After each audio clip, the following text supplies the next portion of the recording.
Hello, good evening everyone. मैं doctor Swati Sharma, English सूत्रा में आप सभी का स्वागत करती हूँ। और सबसे पहली बात, देखिए भाई, पेपर पोस्टपोन हो गया है यूपी टीजीटी का। आप में से कुछ लोग इसके लिए खुश हो रहे होंगे, लेकिन कुछ लोग इसके लिए खुश नहीं होंगे। लेकिन इस चीज़ को एक अपॉर्चुनिटी मानते हुए ये सोचिए कि हाँ भाई, थोड़ा सा हमें टाइम मिल गया है। तो if you feel like giving up, just look back on how far you are already.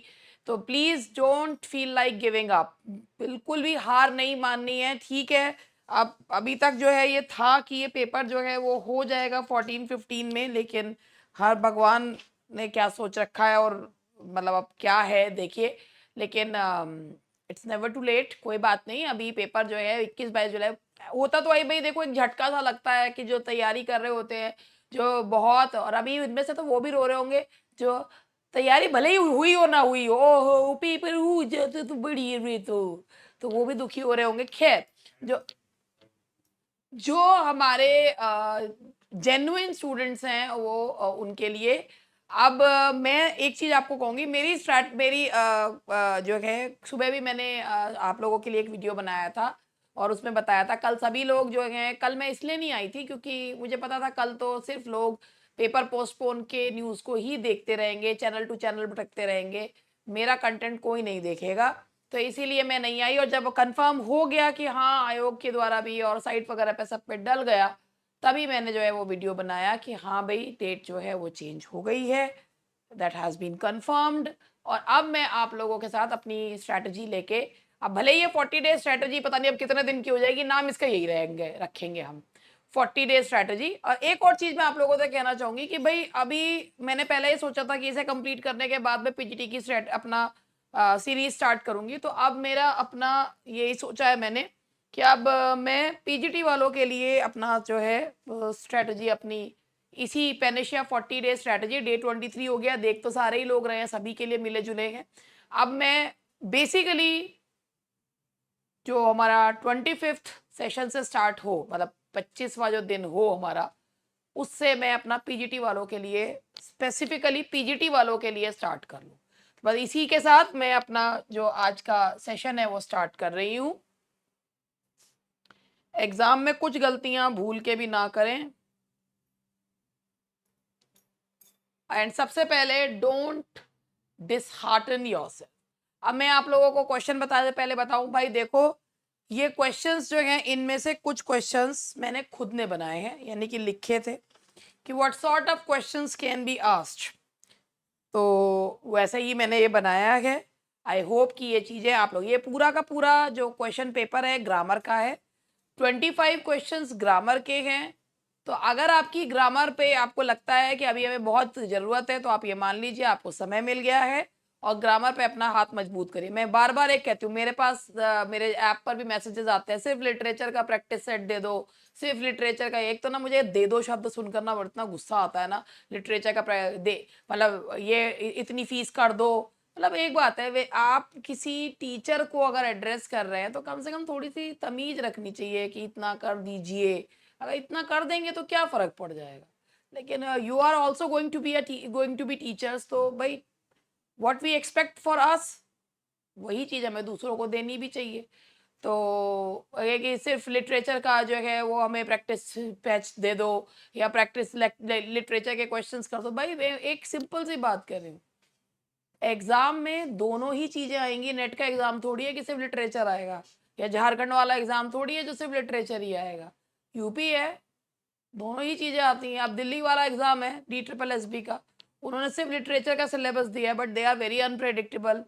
तो क्यों नहीं पता कि क्या आएगा उसमें। तो मैं आप लोगों से यही प्रार्थना करूंगी आप लोगों से कि आप लोग जब पढ़ें तो दोनों ही चीजों पे ध्यान दें। और पहला क्वेश्चन आप लोगों के सामने ये रहा, रवि सेड। आपको इसको ना इनडायरेक्ट नरेशन में बदलना है, तो क्वेश्चन को ढंग से पढ़ के करना।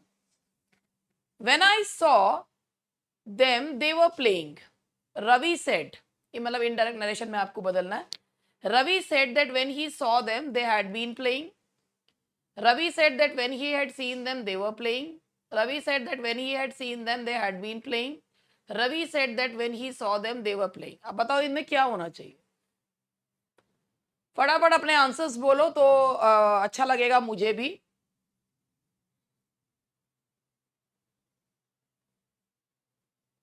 अब मैं आप लोगों को बताती हूँ, इसका आंसर है दैट इज, अगर आप भी यही लगा रहे हैं तो आपका कॉन्सेप्ट ठीक है ये वाला।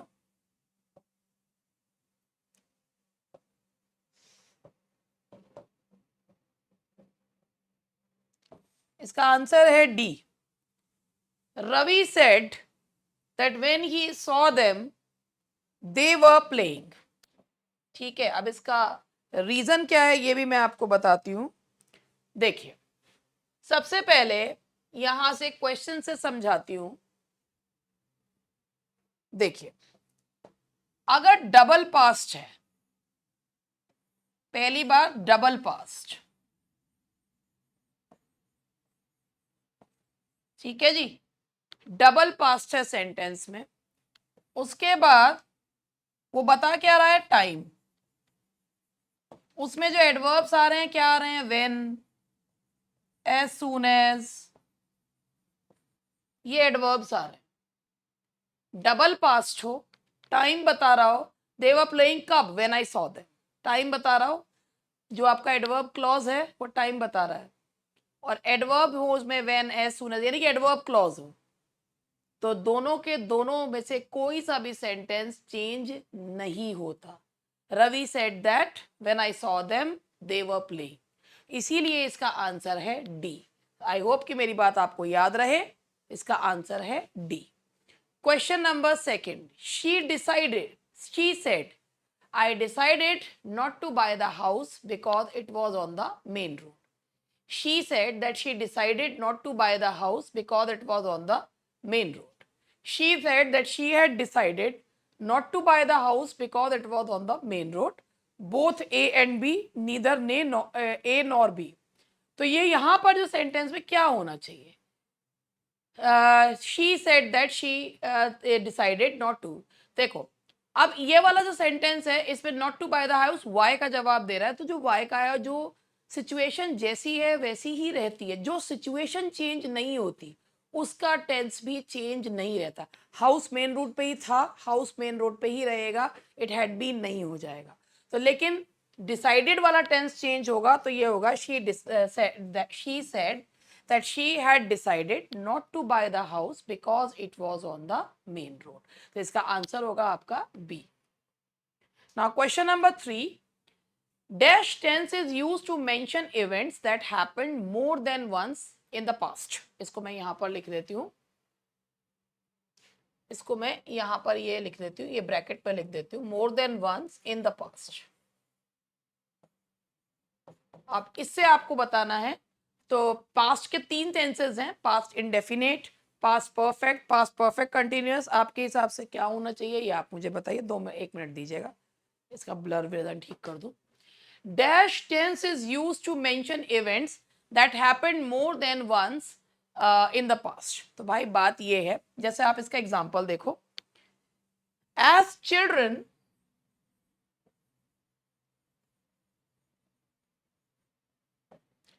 we played all we played all kinds of game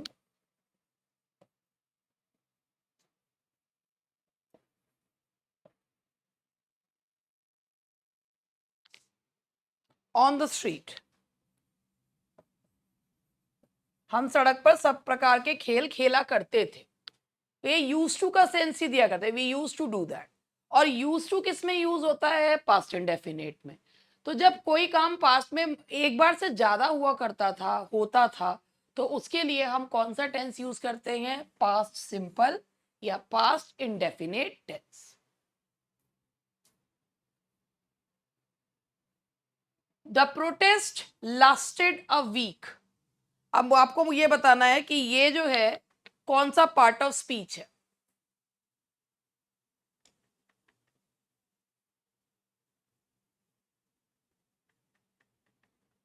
जल्दी बताइए।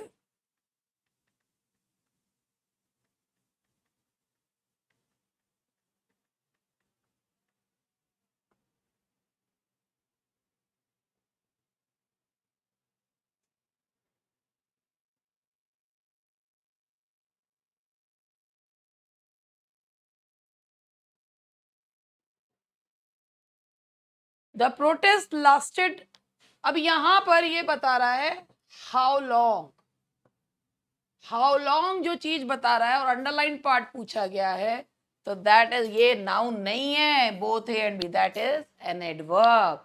इन the protest lasted a week, how long का जवाब दे रहा है, यानी कि ड्यूरेशन बता रहा है, तो that's an adverb. Take one tablet 3 times a day, the underlined word is article, noun, pronoun या preposition, बताओ। सबसे पहले कूद के दिमाग में क्या आएगा, ये आर्टिकल है। Take one tablet 3 times for a day, यहां पर ये मतलब पुराना वाला है, और here it is working as a preposition, तो ये है आर्टिकल नहीं है, दैट्स अ preposition।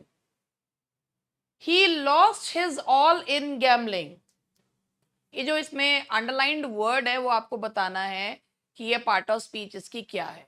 देखिए, जब भी पजेसिव एडजेक्टिव्स आते हैं, पजेसिव एडजेक्टिव्स के बाद याद रखिएगा ओनली नाउन आएगा, तो ये जो है that is not pronoun, that's a noun.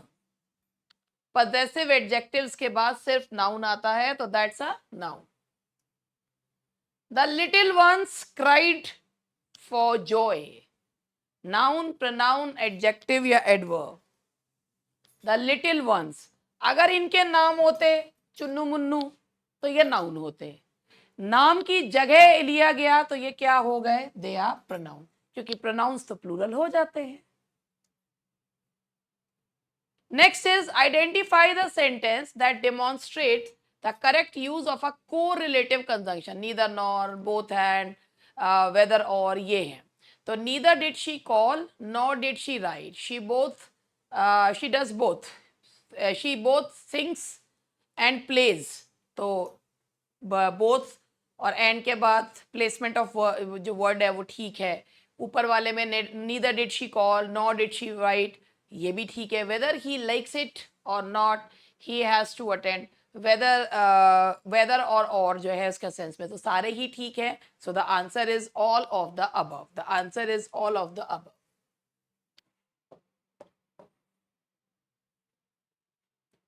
Which of the following sentence uses a conjunctive adverb appropriately to link two independent clauses? पहली बात, independent clauses को समझिएगा। independent clauses का मतलब होता है एक प्रिंसिपल और दूसरी कोऑर्डिनेट, उनका जो अलग करने का पंचुएशन मार्क होता है वो सेमीकोलन होता है। देखिए यहां पर the weather was terrible, semicolon नहीं आ रहा, मैं छोटी छोटी ट्रिक्स बताती हूँ वो याद रखिएगा कि दो इंडिपेंडेंट क्लॉजेस को अलग करने के लिए जो पंचुएशन मार्क यूज करते हैं वो सेमीकोलन यूज किया जाता है। तो यहाँ ऊपर वाले में सेमीकोलन नहीं है, द वेदर, और कोरिलेटिव जो इसमें कंजंक्टिव एडवर्ब है। कंजंक्टिव एडवर्ब का मतलब क्या होता है, कंजंक्टिव एडवर्ब का मतलब होता है कि फंक्शन लाइक कंजंक्शंस, और इनका जो फंक्शन होता है they connect two independent clauses, और उससे पहले, इनके पहले, जैसे हाउएवर, नेवरदीलेस, ये सब जो होते हैं कंजंक्टिव एडवर्ब्स होते हैं, और ये अपने से पहले सेमीकोलन और अपने बाद कॉमा लेते हैं। तो ये देखिए द वेदर वॉज टेरिबल, ये देखिए ये आ गया आपका C part, the weather was terrible. अब यहाँ पे हमने देखिए ये सेमीकोलन आ गया, फिर उसके बाद हाउएवर आ गया, यहां पे कॉमा आ गया, so the correct answer is B. Choose the most precise conjunction to complete the sentence. Despite his rigorous training, he didn't win the gold medal. But and yet no conjunction required. तो भाई मैं आपको ये बताऊं कि despite जो होता है it's a preposition, his rigorous training, उसके बाद ये noun लिया उसने, ये वाला he didn't win the gold, B despite his rigorous, ये पूरा यहाँ होना चाहिए था। ये क्लॉज जो है वो आगे लगा हुआ है, कॉमा लगा हुआ है, तो कोई जरूरत नहीं है हमें कि हम उसको जो है तोड़कर उसको जो है, क्लॉज है, क्यों ये क्लॉज नहीं है, एक्चुअली ये फ्रेज है, ये फ्रेज है। क्लॉज तो तब होता जब इसमें वर्ब होता, और वो है नहीं, तो ये फ्रेज है, he didn't win the gold despite his rigorous training. यहाँ पे किसी कंजंक्शन की जरूरत नहीं है, अपने आप में कंप्लीट है। या तो हम इन स्पाइट ऑफ लगाते हैं या डिस्पाइट लगाते हैं। अगर ऑल्दो होता, although his regress, although he worked hard yet he didn't win the gold medal, तो यहाँ कंजंक्शन की जरूरत नहीं है। What is the correct spelling adding the suffix able to the word imagine? ई हट जाता है, एबल जुड़ जाता है, imaginable, imagine, imaginable, that is imaginable. तो ये थोड़ा स्पेलिंग रूल्स के भी हैं। Select the correctly spelled word that follows the I before E except after C rule। देखिए,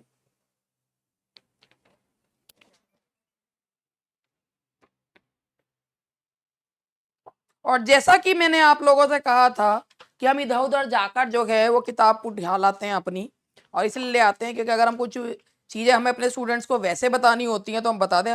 अब मैं तो आपके स्क्रीन के आगे खड़ी हो गई हूँ, बस 2 मिनट का मुझे समय देना, ठीक है। और बिल्कुल भी परेशान होने की ज़रूरत नहीं है। हाय मैडम, पेपर डल गया, मुझे पता है तुम हर चैनल पे जाके यही लिख रहे हो। कुछ लोग तुमको जो है उस चीज़ के लिए वो भी कह भी रहे होंगे, कोई कुछ तो जवाब ही नहीं दे रहे होंगे। हो सकता है भाई मेरी तरफ से भी कोई जवाब ना आए। मैं यहाँ तो आप लोगों को कहती हूँ कि भाई डोंट लूज हार्ट, सब बढ़िया होगा, विश्वास रखिए ऊपर वाले पे, ठीक है। तो मैं स्पेलिंग रूल जो है वो देखने आ रही थी, और ये रहा।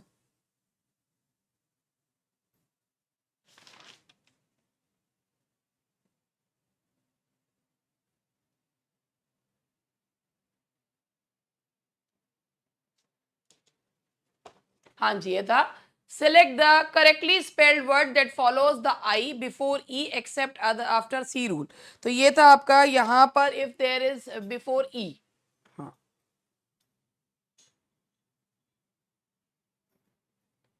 रिसीव, वैसे तो सही स्पेलिंग आपको दिख ही रही है, मगर फिर भी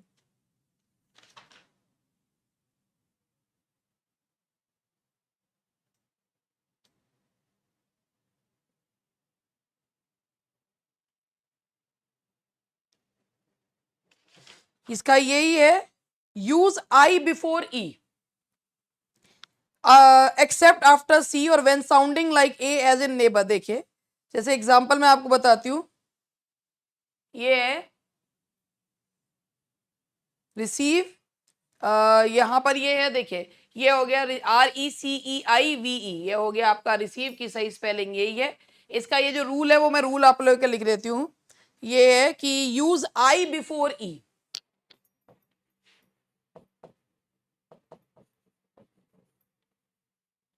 ठीक है, use I before E, RECE, that you select the correctly that follows the I before E except after C rule, ठीक है। लेकिन use I before E except after C,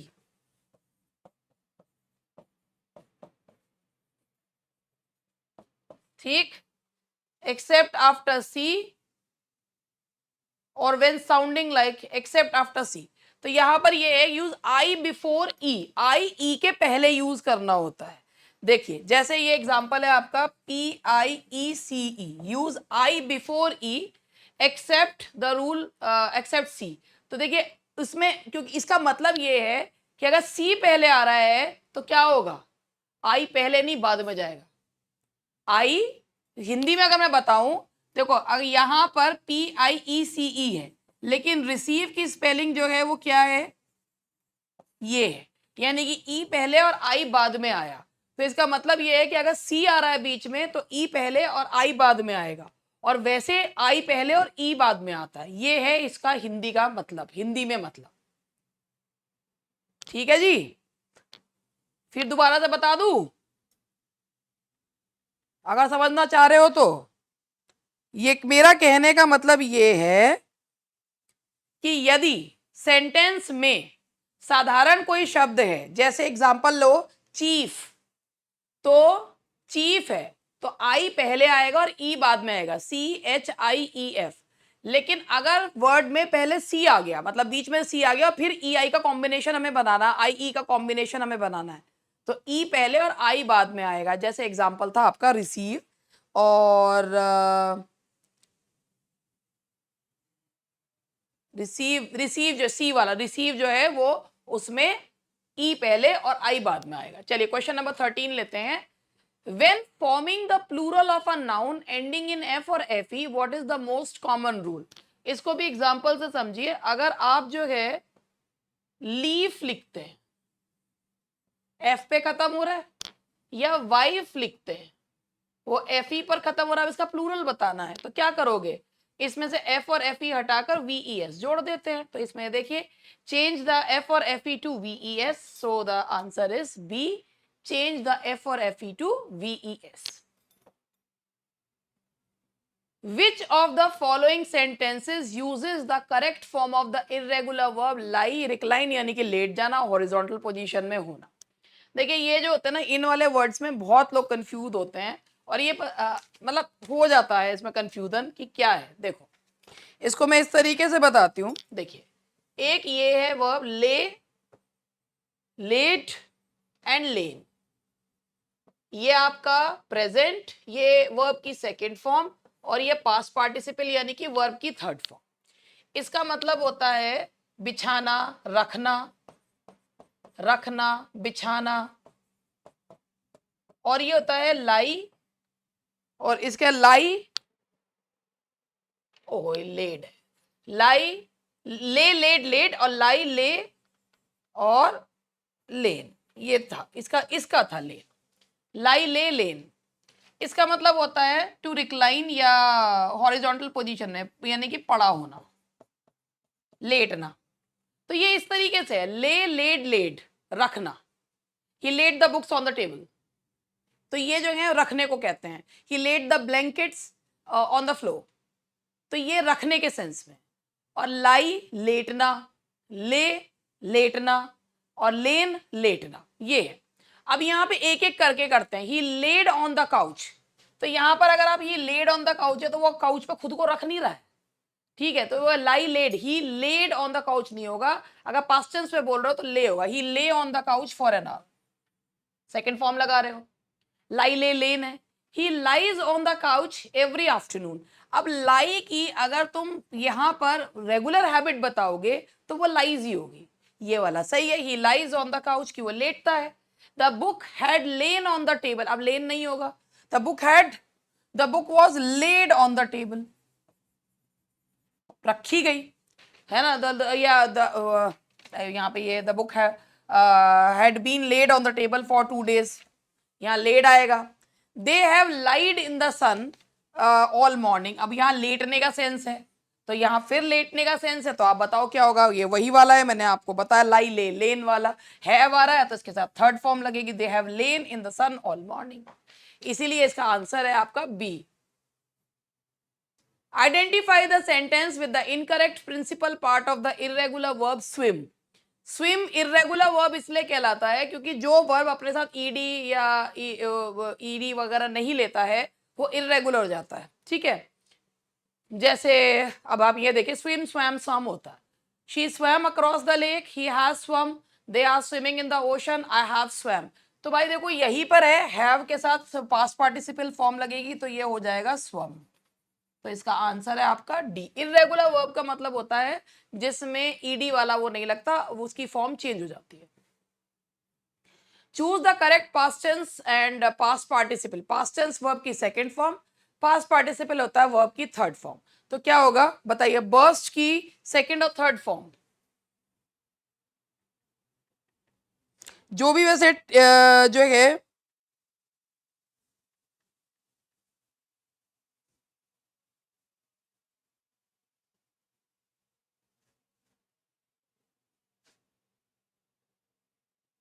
ये भी आपका इर्रेगुलर वर्ब है, ठीक है। और जो बेसिकली टी पे खत्म होते हैं उनकी सेम ही फॉर्म रहती है, तो the answer is D, burst, burst. Which sentence correctly uses a relative pronoun to introduce a non-defining relative clause? देखो non-defining relative clause का मतलब होता है which gives extra information, और जिसकी पहचान होती है दो कॉमा से उसको अलग करा जाता है। यहाँ कॉमा जो काम करते हैं एक तरीके से ब्रैकेट का या डैश का काम करते हैं कि अतिरिक्त इंफॉर्मेशन दी गई है, if you omit that information still the sentence is complete in itself, so that the information is given only for additional purpose. The company that was, अब आप यहाँ देखो ऑप्शन देखो, the company that was founded in 95, comma लग रहे हैं और किसी में कॉमा है नहीं, तो ए ही इसका आंसर है। The company that was founded in 1995 has expanded globally. यहां पर ये इसका रिलेटिव प्रोनाउन है, आरपी है, और ये जो है कॉमा से अलग करा गया तो नॉन डिफाइनिंग है, याद रखिएगा. Non defining means extra information. What is the implication of omitting the commas in a clause that should be non-defining? What is the implication of omitting the commas in a clause that should be non-defining? यानी कि अगर non-defining clauses से अगर आप commas हटा देते हो तो वो क्या होगा? It becomes grammatically incorrect. It transforms the clause into a defining relative clause, changing the meaning. ये वो सही बात है कि यदि आप डिफाइनिंग जो है अगर आप नॉन डिफाइनिंग क्लॉज को में से कॉमास हटा दोगे तो वो डिफाइनिंग क्लॉज बनेगा और ऑब्वियसली वो कुछ रेलेवेंट इंफॉर्मेशन देगा. Without that relevant information sentence incomplete होगा. In the sentence the results the accuracy of which is still under review will be published next week. The phrase the accuracy of which is still under review is essential to understanding which results are being discussed, additional information about the result, functioning as the subject of the main clause, incorrectly punctuated. बताइए क्या होगा? The results will be published next week. ये of the accuracy of which is still under review, ये एक additional information है और non defining clause है. So the answer is B. Choose the sentence where the use of article is grammatically correct and natural. The knowledge is a powerful tool. Honesty is the best policy. The love of money is the root of all evil. And water is essential for life. तो देखो भैया यहाँ पर ये है knowledge एक uncountable noun है तो आर्टिकल नहीं आएगा. ऑनेस्टी के साथ द आता है और फॉल का सेंस है. तो लव ऑफ मनी या लव फॉर मनी होना चाहिए था. तो लेकिन जब द लव फॉर मनी है बेसिकली हम बात कर रहे हैं, हमने अनकाउंटेबल नाउन को मनी तक सीमित कर दिया है इसीलिए हमने यहाँ द लगाया है. तो यही इसका सही आंसर है. वाटर अगेन अनकाउंटेबल नाउन है. When would you typically use the before a noun that is generally uncountable? ये रूल बेस्ड क्वेश्चंस में आजकल करा रही हूं. पढ़ लो बेटा, मौका है. अच्छा अब पहले पढ़ लो आप लोग इसको. When would you typically use the before a noun that is generally uncountable? When referring to it in general sense. कहने का मतलब ये है कि आप the uncountable noun के पहले कब यूज करते हो. When referring to it in a general sense, क्या जनरल सेंस में आप अनकाउंटेबल नाउन के आगे द लगाते हो? नहीं. जैसे अगर हम बोलते हैं water is essential for life तो आप नहीं लगा रहे हो. When it is preceded by some quantifier like some or any, नहीं. क्वांटिफायर आ गया तो आर्टिकल लगाने की जरूरत ही नहीं है. When referring to a specific instance or type of that noun, never uncountable nouns never take the. तो ये ए बी और डी तीनों गलत है. अगर आप बोलते हैं जैसे अगर आप बोलते हैं water is essential for survival, ठीक है. अगर मैंने यहां बोला द वाटर ऑफ, ये ऑफ से आपने इसे सीमित कर दिया, ठीक है. The water of our society या the water of our society, the water of the Ganga, the water of the Ganga, पानी को गंगा तक सीमित कर दिया. तो जब well referring to a specific instance or type of that noun तो इसका आंसर होगा आपका सी. और जब आप इसको सीमित कर देते हैं, she is dash European who speaks fluent Hindi. जब भी कभी हम आर्टिकल लगाते हैं तो आर्टिकल लगाने में ए ई आई ओ और ऊ का साउंड देखा जाता है. वर्ड नहीं बोलते हैं, साउंड देखते हैं. ये यूरोपियन है, यूरोपियन नहीं है, ये यूरोपियन है तो इसीलिए इसमें आएगा अ. Which of the following scenarios typically require the use of the definite article the? Referring to a general idea or concept, नहीं. general idea और concept में हम the नहीं लगाते हैं, वहां पर हम a या an का यूज करते हैं या noun को plural कर देते हैं. Introducing a singular countable noun for the first time, जब हम पहली बार singular countable noun को लाते हैं तो a या an यूज करते हैं.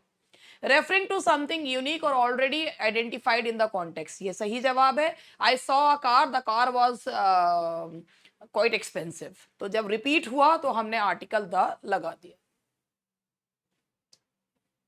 तो answer is C. Question number 24. Identify the sentence with the correct and nuanced use of article. He is a student at the university. The students went to the library for a meeting. Student life can be challenging. All of the above. तो भैया all of the above नहीं है। जब कोई student university का होता है, he is a student at university, in university, in the university जब पढ़ रहा होता है तो उसमें एट यूनिवर्सिटी लगाते हैं, द नहीं लगाते हैं। ठीक है। दूसरी बात, the students went to the library for a meeting. अब लाइब्रेरी अगर आप वैसे ही जा रहे हो तो आप आर्टिकल नहीं लगाओगे, पढ़ने के लिए जा रहे हो। लेकिन जब पर्पस कुछ और है तो आप वहां पे आर्टिकल लगा सकते हो। तो द आंसर इज बी। और उसमें तो आर्टिकल है ही नहीं। In which of the following cases is the use of an article generally optional or dependent on the context? Name of specific. देखो, हम मैथमेटिक्स हिस्ट्री वगैरह के आगे आर्टिकल नहीं लगाते, लेकिन अगर हम बोलते हैं the mathematics of my friend, the history of our nation, तो लगा लेते हैं। ब्रेकफास्ट, लंच, डिनर के पहले आर्टिकल नहीं लगाते, लेकिन अगर वो उनके आगे कोई एडजेक्टिव हो या स्पेशल हो तो आर्टिकल लग जाते हैं। लैंग्वेजेस के पहले भी आर्टिकल्स नहीं लगते हैं, बट इफ भी उसमें कहते हैं द इंग्लिश जो है भाई, जब उसको आप नेशनैलिटी बना लेते हो तो आर्टिकल लग जाते हैं। इसीलिए इसका आंसर है ऑल ऑफ द अबव। तो बहुत बहुत धन्यवाद कि आपने यहाँ तक मुझे सुना। और यदि आप लोग अब भी, मैं आपसे कहूँगी, आपको समय मिला है, आप अपने समय का सदुपयोग करें। कृपया इधर उधर टाइम वेस्ट ना करें। अपना ये सोचिए कि हमें जो समय मिला हम पढ़ लें। और देखिए, नेगेटिव बातें करने से नेगेटिविटी डबल होगी, पॉजिटिव बात करने से हो सकता है डबल ना हो, लेकिन खुद को तो खुशी मिल जाती है ना। तो क्या फायदा है इतना नेगेटिव होने का। अब आप लोग देखो, आजकल लोगों की मेंटल हेल्थ इतनी खराब हो रही है, इतनी खराब हो रही है कि लोग नेगेटिविटी के चलते सबसे ज्यादा आत्महत्या के केसेस जो है इस समय बढ़ रहे हैं। वो भी किन के बढ़ रहे हैं, जिनके लाखों में फॉलोअर्स हो रहे हैं। अभी आपने भी सुना होगा, जो इन्फ्लुएंसर्स हैं वो आत्महत्या कर रहे हैं और सब कर रहे हैं। अब क्यों कर रहे हैं, कितना ज्यादा वो लोग प्रेशर ले रहे हैं, कितना नेगेटिविटी झेल रहे हैं। तो मैं आप लोगों से यही चीज कहूंगी कि आप नेगेटिविटी ना लेकर अपने भविष्य के बारे में अच्छा सोचते हुए, अपने लव्ड वंस के बारे में सोचते हुए इसे एक मौके के रूप में लें और कृपया तैयारी करते रहें। Don't lose heart, that is the only thing that I wish to say. And yes, you are most welcome to English Sutra. English Sutra के ऐप पर अब आप आके देख सकते हैं फ्यू थिंग्स। भाई, अभी अगर आपको लगता है कि हमें ये प्रैक्टिस के लिए कुछ चीज ले लेनी चाहिए, तो आप बिल्कुल इंग्लिश सूत्रा को एक्सप्लोर कर सकते हैं। That's all for today. कल मिलती हूँ।